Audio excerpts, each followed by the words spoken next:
Coloring book by Alan Robert. The Beauty of Horror, Volume 2, I do believe.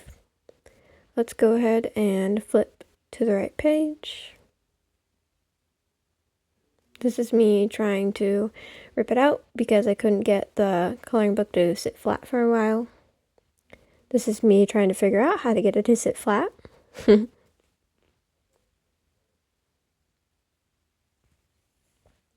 Just give me one moment. And there we go. Let the story begin. My grandma used to tell me scary stories when I was little.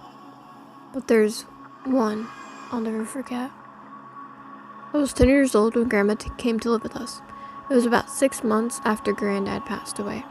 And I guess, looking back, she must have been lonely in that big house of theirs, rattling around with only the grief and memories for company. So despite a few protests from Mom and my parents, we took her in. There were no protests from me, none at all. Grandma was loud and fun, and I loved her. She had an almost limitless supply of boiled sweets, and she'd always slip me a couple whenever she saw me. She was always the first to stick up for me when I got in trouble too, but it was her stories I loved best. Grandma had all kinds of stories. Stories about growing up during World War II, and stories about the things that she'd get up to with her friends on the South Coast after her family had been evacuated. Sad stories, funny stories, adventure stories. But it was her scary stories that were my favorite. Grandma had lots of scary stories. She told me she dabbled in the occult when she was a teenager, trying out Ouija boards with her friends, tarot cards, fortune telling, all that stuff.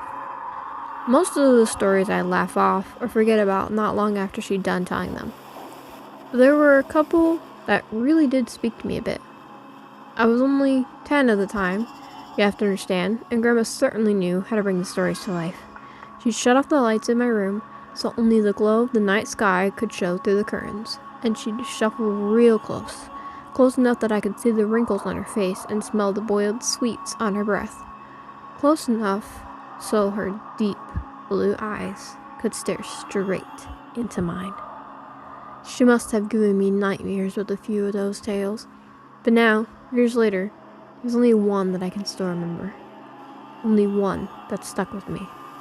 The story about the shower and Mr. Longfingers. Grandma told me about Mr. Longfingers one night after I asked about her baths. Grandma used to love her baths. She'd spend ages in them, light candles and incense, and lie in the tub humming to herself until the water turned cold. It drove my mom crazy, but when I asked her why she loved them so much, she said it was the only place she could relax. It was the only place that was safe for her to relax. You know, people like me who are, well, more sensitive to certain things, we have to have baths, she told me seriously one night, shuffling closer on the bed. I couldn't possibly spend long in the shower. It'd be far too risky. Grandma stared at me with those blue eyes of hers, unsmiling, and I knew it was time for one of her stories. One of the scary ones. I shivered with pleasure, pulled up the covers to my chin. Why is it risky, Grandma? She half turned to look out the window, watching me from the corner of her eye, pausing for effect. I waited, feeling my heart rate pick up ever so slightly in my chest. Well, it's only risky if you close your eyes, of course. If you close your eyes for more than 10 seconds. What do you mean? Why? Well, do you ever play that game in the playground with your friends? The one where someone turns their back and the others sneak up on them when they're not looking? I nodded and Grandma nodded back. Exactly. So that's what it's like in the shower. When you have your eyes closed, that's what it's like with Mr. Longfingers. A cold itch tickled my back. Who's Mr. Longfingers, Grandma? She let out a deep breath, as if she wished she hadn't said anything, turned her head back to mine. When she next spoke, she lowered her voice. No one knows exactly, Grandma whispered. Some think it's a creature that attracted to the heat and smell we give off in there. Others think it's a demon that finds a way into our realm. through dense steam clouds. No one can say for sure, because the only ones that have ever seen Mr. Longfingers are never going to be able to tell you. I pulled in a breath. Why not? Grandma shuffled closer along the bed and leaned towards me, leaving my question hanging in the air. Don't you worry about it, sweetheart. Don't worry your pretty head. As long as you remember the rules, you'll be fine. What rules? Well, when you're in the shower, try not to close your eyes for too long. 5 seconds is fine, and 10 is just about okay too. But any longer than that. Yeah? Then what?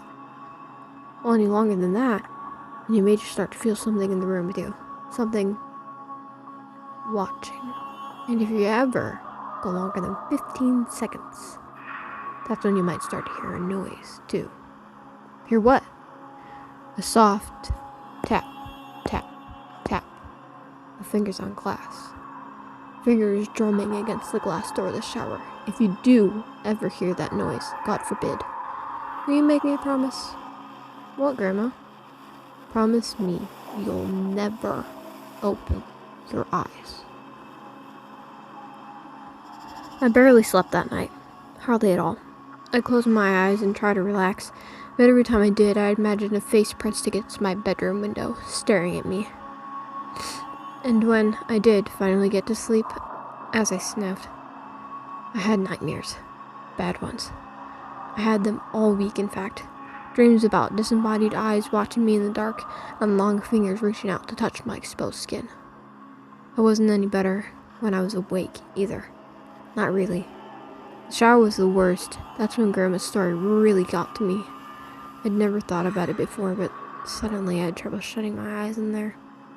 I'd be standing beneath the bathing water, shampoo running down my face, and as soon as I squinted my eyelids closed, I heard Grandma's words running through my head. 5 seconds is fine, and 10 is just about okay too. But any longer than that, I would rub my hair fast, feel the shampoo dripping on my chin as soon as I counted. Past 5 seconds, I'd feel it. A sort of pressure. Not a feeling of being washed exactly, but something close to that. I'd run my fingers faster and faster through my hair, frantically trying to get the suds out, and the ready blackness behind my closed eyes, with a rush of water in my ears, would feel like a held breath, like the silence before a scream. The seconds would race through my mind, and I'd be so desperate to open my eyes again that I'd sometimes do it before my hair was rinsed fully clean, and my eyes would stain with shampoo. But before I shut them again, I'd always be sure to peer out through the stained glass door of the shower cubicle, just to make sure I was still alone. It wasn't long before Mom realized something was up. She heard me crying out in my sleep one night and came in to comfort me, asked me what the matter was, and it all came out. I told her about Grandma's story about long fingers, and she got this look on her face when I was telling her, like she used to get with me when I'd make her really mad. This wide-eyed, angry look. Only this time, she wasn't angry with me. She was angry with Grandma. My parents' room was next to mine, and sometimes if I pressed my ear against the wall, I could hear them talking in there. Soft whispers. That night, though, after Mom was satisfied, I wasn't scared anymore, and she'd gone. Back to her room, the whispers weren't soft at all. Oh no. I heard Mom hissing to Dad about Grandma, about the story she'd told me. Mom's voice floated through the wall, sharp and crisp. You know what your effing mother said to him right now? Do you, Simon? Dad's response was an ineligible mutter. She told him there's a monster that'll get him if she shuts his eyes in the shower. A monster. The poor kid's been having nightmares about it all week. Seriously, Simon, you'd better say something to her tomorrow first, or I will. Grandma came to visit me in my room the following night. That time, as she perched on the edge of my bed, there was no stories, nothing like that. Grandma just sat there and stared down at me, her blue eyes wide and sad. The light from the moon outside the window lit her up. You know I'd never let anything bad happen to you, don't you? She said after a moment. I nodded my head. I know, Grandma. You know I wouldn't let you come to any harm. I nodded again. Okay, good. That's good. She looked away from me for a moment out the window.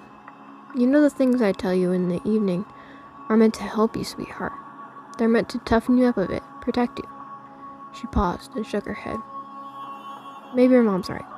Maybe I went too far this time." She looked down at me and smiled. But even then, even though I was only 10 years old, I could tell it didn't quite reach her eyes. "I'll tell you what," Grandma said. "You know what I told you about Mr. Longfingers in the shower? Well, I'm going to make sure you're safe. I'll scare the bastard off. How about that? It won't come back in a hurry, as if it has to face me."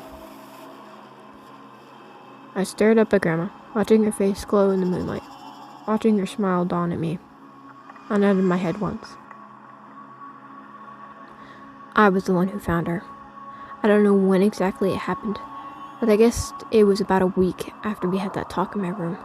A week after she said she wouldn't let me come to any harm. I woke up early that morning from a bad dream to a heavy thumping sound. I sat bolt upright in bed. My room was quiet around me, and I couldn't hear anything from the wall to my joint parents' room. But the house wasn't entirely silent. Floating down the hall, muffled by my closet door, I could hear the sound of rushing water, the noise of the shower. I leapt out of bed and ran down the stairs hallway, heart already pounding in my chest. As soon as I reached and closed the bathroom door, I started banging on it. A deep terror was welling inside me, like cold water from a well, something I couldn't place, and I kept banging and shouting, "Grandma!" over and over again, even though she did not respond. Off to my right, I was dimly aware of the voices from my parents' room. The sleepy shuffle of footsteps, but before they had a chance to make it out onto the landing, I lifted my hand to test the door handle, more out of instinct than because I thought it might actually be open. The door wasn't locked. I kept banging with my free hand, and it swung inwards, bringing me face to face with a wall of steam. Heat struck my skin. I squinted, my eyes against the damp fog, peered into the bathroom before Dad pushed me to the side, before everything around me descended into shouting and tears and chaos. I saw her. I saw Grandma. She was lying naked on the floor in the shower cubicle, the water beating down around her, blue eyes bulging from her face. One hand was curled against her chest like a dead bird, while the other trailed against the glass in the shower cubicle. The flailing finger marks she had carved into the steam, still clear and fresh. It was a heart attack that killed her. That's what my dad told me. He said Grandma was old, and the thing had struck her quickly and suddenly. She would have died fast and without pain, Dad said. She would have suffered. I know better, though. Even as a 10-year-old, I knew better.